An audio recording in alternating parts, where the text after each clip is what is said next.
بسم اللہ الرحمن الرحیم وبہ نستعین انہ خیر ناصر و معین وصلی اللہ علی محمد و اہل بیتہ الطیبین الطاہرین۔ الحمدللہ ہماری گفتگو محاضرات میں باب اول میں تمام ہوئی۔ پہلا باب اثبات وجود باری تعالیٰ کے بیان میں تھا کہ دو فصول میں بحث کو بیان کیا گیا۔ فصل اول میں مقدمات و اصول تھے، اب اور اس کے بعد فصل ثانی میں 3 براہین وجود خدا کے اثبات پر پیش ہوئے۔ اب انشاءاللہ باب ثانی اور دوسرے باب میں داخل ہوتے ہیں۔ یہ دوسرا باب توحید پروردگار عالم اور مراحل توحید کے بارے میں ہے۔ جو بندہ بھی ابتدائی آشنائی دین مقدس اسلام سے رکھتا ہے، اس کو پتہ ہے کہ نہ فقط دین اسلام میں بلکہ گزشتہ شریعتوں میں بھی توحید کی بہت زیادہ اہمیت رہی ہے۔ ہمیشہ انبیاء الہی کا یہی دغدغہ رہا ہے کہ توحید کو معاشرے کے اندر رائج کریں، ہر قسم کی ثنویت اور شرک کو دور پھینک دیا جائے، کیونکہ اس بات وجود خدا بالکل آسان مسئلہ ہے۔ اس کائنات کا خالق ہے، اس کو تقریباً گزشتہ زمانے کے مشرکین بھی قبول کرتے تھے۔ بہت ہی بد فطرت انسان ہوگا جو خالق اور صانع کا منکر ہو۔ حتیٰ گزشتہ زمانوں میں بھی لوگ اس نقطے کو تو قبول کرتے تھے کہ اس کائنات کا خالق ہے، لیکن اصل مصیبت شرک تھا۔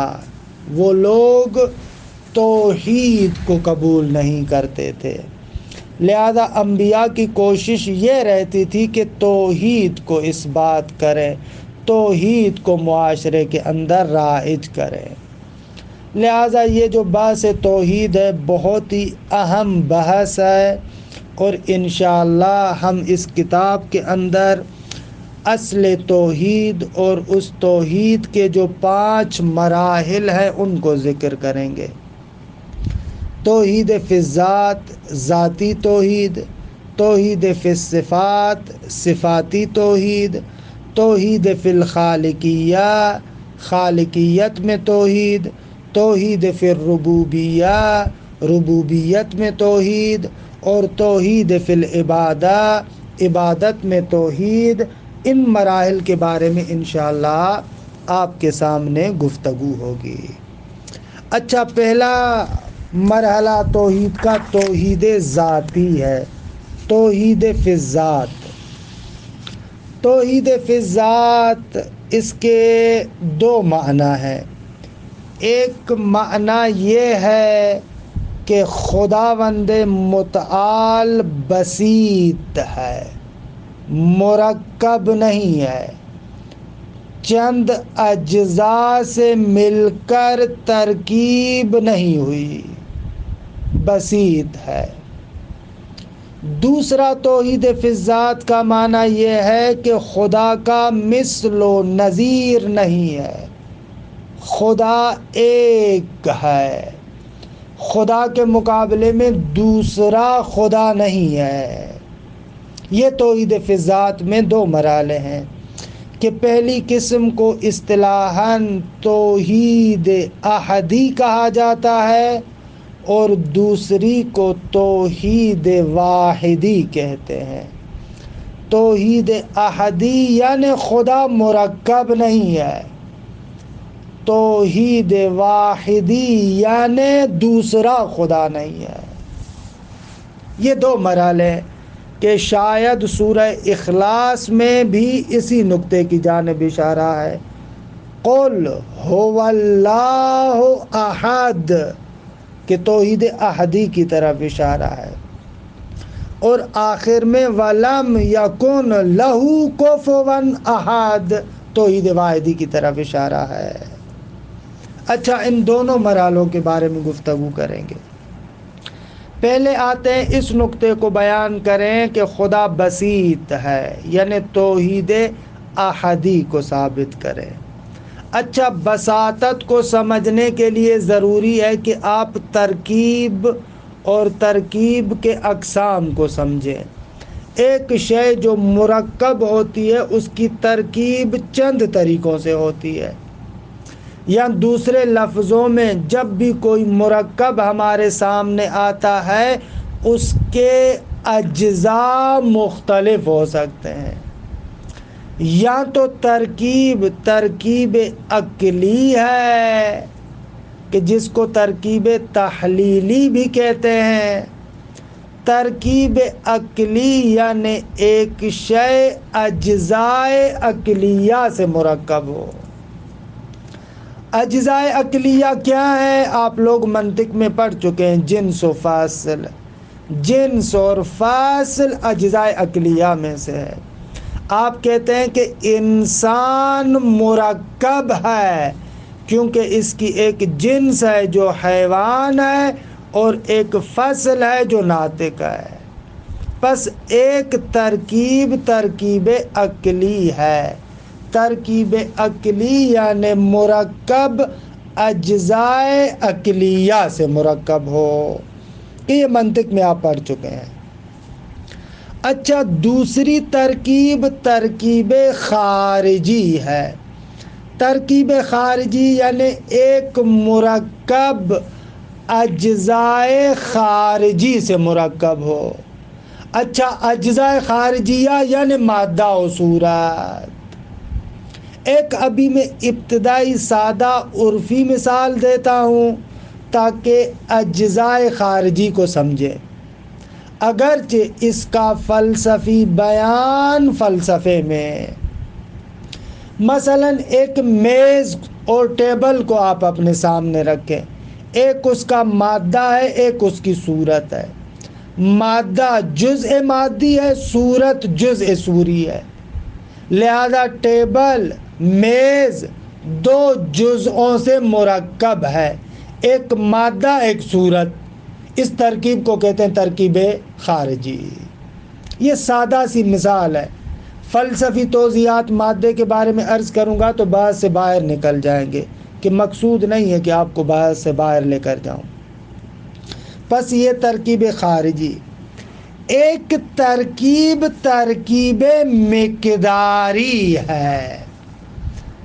دیکھیں، یہ جو جسم آپ کے سامنے ہے، اس جسم کا ایک حجم ہوتا ہے۔ مثلا اس جسم کو آپ طول میں دیکھ سکتے ہیں، طول میں، لمبائی میں قابل تقسیم ہے۔ یہ جسم چوڑائی کے لحاظ سے بھی قابل تقسیم ہے۔ جسم کو آپ جو طول کے اعتبار سے، لمبائی کے اعتبار سے دیکھتے ہیں، اس کو فلسفی زبان میں کہتے ہیں خط۔ خط یعنی وہ حجم اور مقدار جو لمبائی میں قابل تقسیم ہو۔ سطح فلسفے میں کہتے ہیں یعنی جسم کا وہ حجم و مقدار جو چوڑائی میں قابل تقسیم ہو۔ درست ہے؟ اچھا، یہ جو حجم اور مقدار کے لحاظ سے قابل تقسیم ہے، یعنی اس کے اجزائے مقداری ہیں۔ جب اس کے اجزائے مقداری ہیں تو جو مرکب اجزائے مقداری سے مرکب ہو اس ترکیب کو ترکیب مقداری کہتے ہیں۔ کہ تفصیلات مقولات عشر کی بحث فلسفے میں، کہ یہاں پر ہماری بنا نہیں ہے ان مباحث کو پیش کریں۔ پس ترکیب حد اقل تین طرح کی ہے، یا عقلی ہے، یا خارجی ہے یا مقداری ہے۔ ترکیب عقلی یعنی مرکب اجزائے عقلیہ سے مرکب ہو۔ ترکیب خارجی مرکب اجزائے خارجیہ کا محتاج ہو۔ ترکیب مقداری مرکب اجزائے مقداری سے مرکب ہو۔ ہمارا مدعا یہ ہے کہ خدا بسیط ہے، نہ اس میں ترکیب عقلی ہے نہ ترکیب خارجی ہے اور نہ ہی ترکیب مقداری ہے۔ اچھا، مد دلیل علی ذالک، کیا دلیل ہے اس نقطے پر؟ فرماتے ہیں کہ دلیل یہ ہے، دیکھیں اجزائے خارجیہ سے مرکب نہیں ہے، اس لیے کہ اجزائے خارجیہ فقط جسم کے ہوتے ہیں، مادے اور صورت سے مرکب جسم ہوتا ہے، جو بھی مادہ اور صورت رکھتا ہے وہ جسم ہوتا ہے۔ اور انشاءاللہ صفات سلبیہ کے باعث میں ثابت کریں گے کہ خدا جسم نہیں ہے۔ جب جسم نہیں ہے تو اس کے اجزائے خارجیہ نہیں ہوں گے، یعنی مادہ و صورت نہیں ہوگا۔ اسی طریقے سے اجزائے مقداریہ بھی فقط جسم کے ہوتے ہیں، کیونکہ یہ جو حجم ہے، طول یا چوڑائی، خط یا سطح، یہ فقط جسم کے لیے ہوتا ہے، درست ہے؟ جو جسم ہوگا اس کے اجزائے مقداری ہوں گے۔ جب خدا جسم نہیں ہے تو اجزائے مقداری نہیں ہوں گے، اجزائے مقداری نہیں ہوں گے تو نتیجہ یہ نکلے گا کہ خدا ترکیب مقداری سے بھی پاک ہے۔ بس اس بیان سے ثابت ہوا کہ خدا کے لیے نہ ترکیب خارجی ہے نہ ترکیب مقداری ہے، کیونکہ ترکیب خارجی اور مقداری جسم کی ہوتی ہے، خدا جسم نہیں ہے، پس دونوں ترکیبیں نہیں ہیں۔ یہ ایک بیان۔ دوسرا بیان اسی جگہ پر ذکر کیا جا سکتا ہے کہ مرکب اجزاء کا محتاج ہوتا ہے، اور اگر خدا مرکب ہو تو اجزاء کا محتاج ہوگا۔ جو اجزاء کا محتاج ہوگا وہ واجب الوجود نہیں رہے گا، یعنی خدا نہیں رہے گا۔ پس خدا اجزائے خارجیہ اور مقداریہ سے مرکب نہیں ہے۔ دوسرا بیان۔ تیسرا بیان خصوصیت سے ترکیب مقداری کے لیے آغا فلسفے میں ثابت ہے، مقدار عرض ہے اور عرض موضوع کی محتاج ہے، پس جہاں پر بھی ترکیب مقداری ہوگی وہ موضوع کا محتاج ہوگا، اور جو موضوع کا محتاج ہو وہ واجب الوجود نہیں ہو سکتا۔ یہ ترکیب مقداری کے لیے خصوصیت سے اختصاصی بیان۔ اچھا، آ جائیں اجزائے عقلیہ کی طرف۔ واجب الوجود کے اجزائے عقلیہ بھی نہیں ہے، نہ اس کی جنس ہے نہ ماہیت ہے۔ کیوں؟ ایک جملے میں جواب۔ اجزائے عقلیہ اس کے ہوتے ہیں جس کی ماہیت ہو۔ ماہیت یا جنس ہوتی ہے یا فصل ہوتی ہے۔ اگر ایک موجود کی ماہیت نہ ہو تو اس کے اجزائے عقلیہ بھی نہیں ہوں گے، پس واجب الوجود کے اجزائے عقلیہ بھی نہیں ہے۔ اچھا، ماہیت کسے کہتے ہیں؟ آپ منطق میں پڑھ چکے ہیں، فلسفہ اگر پڑھا ہے تو وہاں پر بھی آپ نے پڑھا ہوگا۔ ماہیت یعنی وہی ما یقال فی جواب ما ہو، جو ما ہوا کے جواب میں واقع ہو اس کو کہتے ہیں ماہیت۔ ماہیت بھی مصدر جعلی ہے ما ہوا کا۔ خدا کی ماہیت نہیں ہے۔ آقا خدا کی ماہیت کیوں نہیں ہے؟ اس لیے کہ فلسفے میں ثابت ہے ماہیت اپنی ذات کے اعتبار سے اس کی وجود اور عدم کی طرف نسبت برابر ہے۔ الماہیت من حیث ہی لیست الا ہی، ماہیت اپنی ذات کے اعتبار سے فقط ماہیت ہے، لا موجودۃ ولا معدومہ، ذاتاً نہ وہ موجود ہے نہ معدوم ہے۔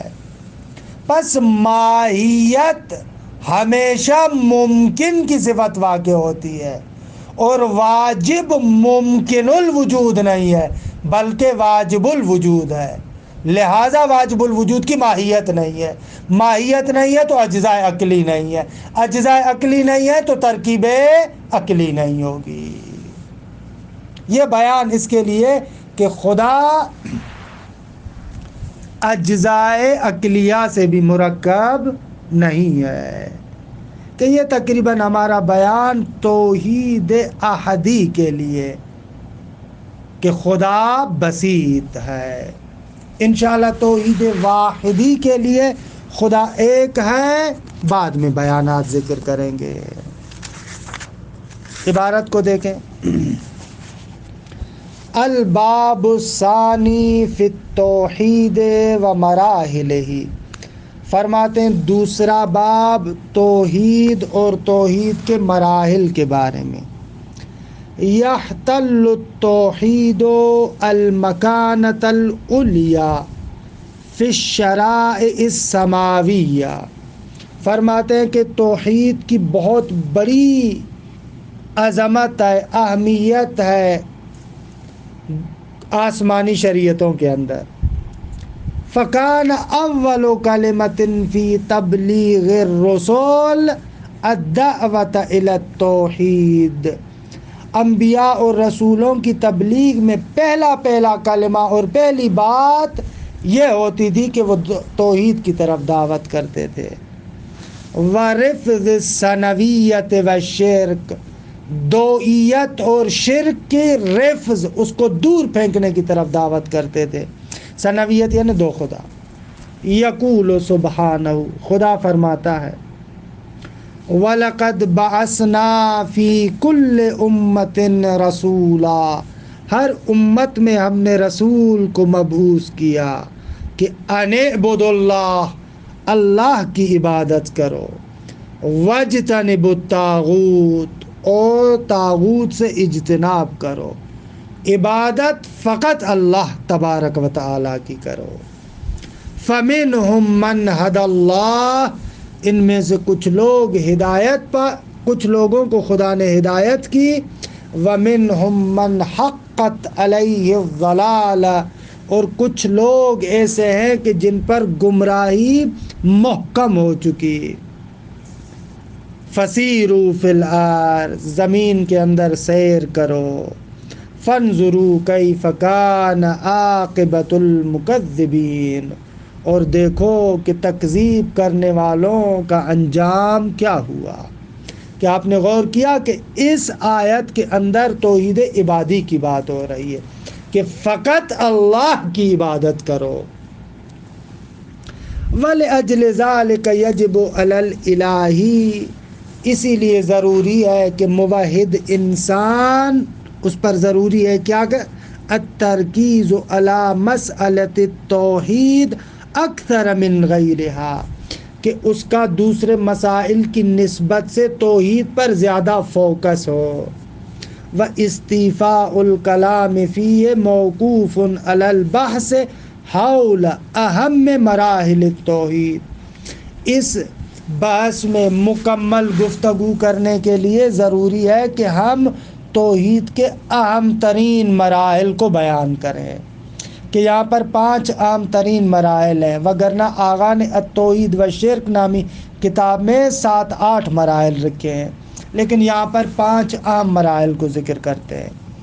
وہی التوحید فی الذات، التوحید فی الصفات، التوحید فی الخالقیہ، التوحید فی الربوبیہ، التوحید فی العبادہ وَإِلَيْكَ دِرَاسَةُ الْمَوَازِی الْمُتَقَدِّمَہ، جو ہم نے اوپر یہ 5 مراحل ذکر کیے، ان کا بیان اور ان کے بارے میں بحث آپ کے سامنے ہے۔ الفصل الاول التوحید فی الذات، پہلی فصل توحید ذات کے بیان میں۔ یعنی بالتوحید فی الذات امران، کہتے ہیں کہ توحید فی الذات میں 2 چیزیں مقصود ہوتی ہیں۔ الاول ان ذاتہ سبحانہ بسیط، پہلا یہ کہ خدا کی ذات بسیط ہے۔ بسیط ہے یعنی کہ لا جزء لہ، اس کا کوئی جز نہیں ہے۔ والثانی، دوسرا امر، ان ذاتہ متفرد، خدا کی ذات اکیلی ہے۔ لیس لہ مثل ولا نظیر، خدا کا مثل نہیں ہے۔ مثل مشارک نوعی کو کہتے ہیں، اگر ایک نوع کے اندر 2 چیزیں شریک ہوں ان کو مثلان کہا جاتا ہے۔ زید و عمر مثل ہیں، کیوں؟ مشارک نوعی ہیں، نوع میں ایک دوسرے کے ساتھ شریک ہیں، اور نہ ہی خدا کا نظیر ہے۔ وقد یعبر عن الاول، بساطت پروردگار عالم کے بارے میں احدیت الذات کہتے ہیں، وعن الثانی بوحدانیت الذات، وحدانیت کہتے ہیں، یعنی توحید احدی اور توحید واحدی۔ وفی سورۃ التوحید اشارۃ الی ھذین المعنیین، سورہ اخلاص میں ان دونوں معناؤں کی جانب اشارہ ہے۔ فقولہ تعالی قل ھو اللہ احد، کہ الحمدللہ سورہ اخلاص کے بارے میں بندہ حقیر کی تفسیر ہے، تقریباً 3 دروس ہیں کہ اس میں سورہ اخلاص کے نکات کو بیان کیا گیا ہے۔ قل ھو اللہ احد اشارۃ الی المعنی الاول، یہ پہلے معنی کی جانب اشارہ ہے۔ وقولہ تعالی ولم یکن لہ کفوا احد اشارۃ الی المعنی الثانی، یعنی واحدیت کی طرف۔ البرہان علی بساطت ذاتہ تعالی، خدا کی بساطت پر برہان۔ اعلم ان الترکیب علی اقسام، آغا بساطت کو سمجھنے کے لیے ترکیب کو سمجھیں۔ کہتے ہیں کہ تعرف الاشیاء باضدادها، بسا اوقات چیزیں اپنی ضد سے پہچانی جاتی ہیں، تو بساطت کو سمجھنا ہے تو ترکیب کے اقسام کو سمجھو۔ پہلی قسم الترکیب من الاجزاء العقلیہ، اجزاء عقلیہ سے ترکیب۔ اجزاء عقلیہ یعنی وہی جنس و فصل، کل جنس والفصل، کہ جنس و فصل کے بارے میں منطق میں آپ لوگ پڑھ چکے ہیں۔ الترکیب منہا ومن الاجزاء الخارجیہ، دوسری ترکیب اجزاء عقلیہ اور اجزاء خارجیہ سے، کل مادۃ والصورہ، جیسے مادہ اور صورت، والاجزاء العنصریہ، کہ مشہور قول کے مطابق وہ 4 عناصر، کہ البتہ ابھی یہ نظریہ باطل ہو چکا ہے۔ اچھا ایک سوال، کیوں کہہ رہے ہیں الترکیب منہا ومن الاجزاء الخارجیہ، اجزاء عقلیہ اور اجزاء خارجیہ سے ترکیب؟ کیا ایسے نہیں ہو سکتا کہ فقط اجزاء خارجیہ تو ہوں لیکن اجزاء عقلیہ نہ ہوں؟ جواب، فلسفے میں ثابت کرتے ہیں یہ ناممکن ہے۔ جہاں پر بھی ترکیب خارجی ہوگی، مادہ و صورت ہوگا، وہاں پر ترکیب عقلی خود بخود ہوگی، کیونکہ جنس کو مادے سے انتزاع کرتے ہیں اور فصل کو صورت سے۔ ایک شے کے لیے مادہ اور صورت ہوگا تو قطعاً اس کے لیے جنس اور فصل بھی ہوگی، لہذا اس لیے کہہ رہے ہیں الترکیب منہا ومن الاجزاء الخارجیہ۔ الترکیب من الاجزاء المقداریہ، اجزاء مقداریہ سے ترکیب۔ مقدار وہی حجم، کا اجزاء الخط والسطح، جس طریقے سے خط کے اجزاء اور سطح کے اجزاء عرض کیا کہ یہ خط اور سطح عرض کے کم کے اقسام ہیں. کم کو فلسفے میں تقسیم کرتے ہیں، یا کم میں متصل ہے یا کم میں منفصل ہے. کم میں متصل یا قار ہے یا غیر قار ہے. کم میں متصل قار کی 3 قسمیں ہیں: خط، سطح اور جسم تعلیمی. خط یعنی ایک جسم کو جو لمبائی میں تقسیم کرتے ہیں، لمبائی کے اعتبار سے اس کی مقدار کو خط کہتے ہیں، چوڑائی کے اعتبار سے اس کی مقدار کو سطح کہتے ہیں. لمبائی، چوڑائی اور گہرائی کے اعتبار سے تقسیم کو جسم تعلیمی کہتے ہیں. اور بہرحال یہ فلسفے میں آپ پڑھتے ہیں اور زیادہ نہیں جاتا. والمدعا ان ذاتہ تعالی بسیط، مدعا یہ ہے کہ پروردگار عالم کی ذات بسیط ہے. لیس بمرکب من الاجزاء مطلقاً، وہ اجزاء سے مرکب نہیں ہے مطلقاً. مطلقاً یعنی نہ ترکیب عقلی، نہ ترکیب خارجی، نہ ترکیب مقداری. والدلیل علی انہ لیس مرکبا من الاجزاء الخارجیۃ والمقداریہ، فرماتے ہیں اس بات پر دلیل کہ خدا مرکب نہیں ہے اجزاء خارجیہ اور مقداریہ سے، دونوں پر ایک دلیل. انہ سبحانہ منزہ عن الجسم والمادہ، خدا جسم اور مادے سے منزہ اور برتر ہے. کما سیوافی البحث عنہ فی الصفات السلبیہ، جیسے کہ اس کے بارے میں بحث صفات سلبیہ میں آئے گی. اچھا، جب جسم اور مادہ نہیں ہے تو ترکیب خارجی نہیں ہوگی. آگا ترکیب خارجی نہیں ہوگی یعنی جسم نہیں ہوگا تو مقدار نہیں ہوگی. بس ترکیب خارجی اور مقداری خدا کے لیے نہیں ہوگی. یہ ایک بیان. دوسرا بیان عرض کیا کہ ترکیب خارجی اور مقداری کے لیے خصوصیت سے مرکب اجزاء کا محتاج ہوتا ہے. تیسرا بیان عرض کیا کہ مقدار عرض ہے اور عرض کے لیے موضوع کی احتیاج ہوتی ہے. یہ 3 بیان. والبرہان علی عدم کونہ مرکبا من الاجزاء العقلیہ، اچھا اس بات پر برہان کہ خدا کے لیے اجزاء عقلیہ نہیں ہے. کیوں؟ اس لیے کہ ہوا ان واجب الوجود بالذات، خدا واجب الوجود بالذات ہے. لا ماہیت لہ، اس کی ماہیت نہیں ہے. وما لا ماہیت لہ لیس لہ الاجزاء العقلیہ، جس کی ماہیت نہ ہو اس کے اجزاء عقلیہ نہیں ہوں گے. التی ہی الجنس والفاصل، اجزاء عقلیہ یعنی جنس و فاصل. بس ترکیب عقلی بھی نہیں ہے.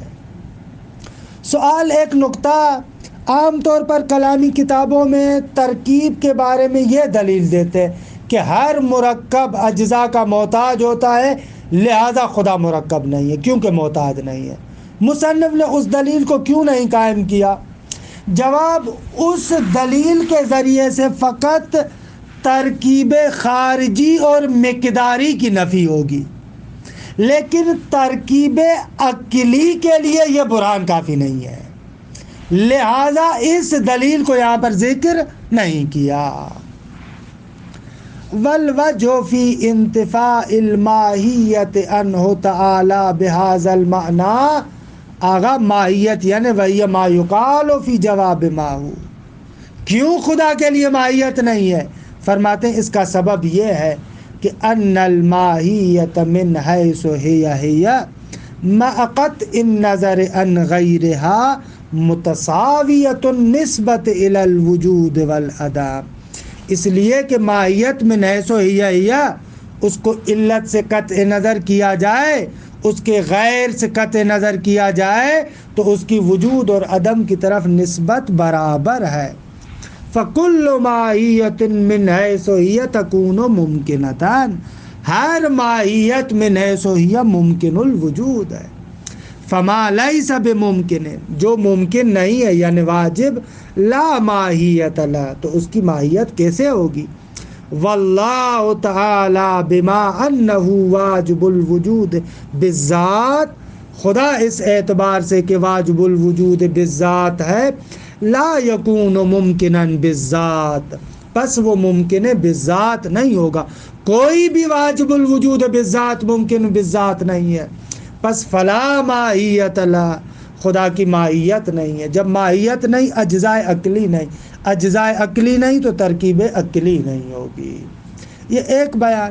دوسرا بیان ملا صدرہ کا ہے کہ ماہیت حد وجود ہے، ماہیت اس موجود کی ہوتی ہے جو محدود ہوتا ہے، جو لامحدود ہو اس کی ماہیت نہیں ہے، پس واجب الوجود کی ماہیت نہیں ہے، لہٰذا اس کے اجزاء عقلی نہیں ہے، اجزاء عقلی نہیں ہے تو ترکیب عقلی نہیں ہوگی۔ یہ توحید احدی کا بیان۔ وصلی اللہ علی محمد و اہل بیتہ الطیبین الطاہرین۔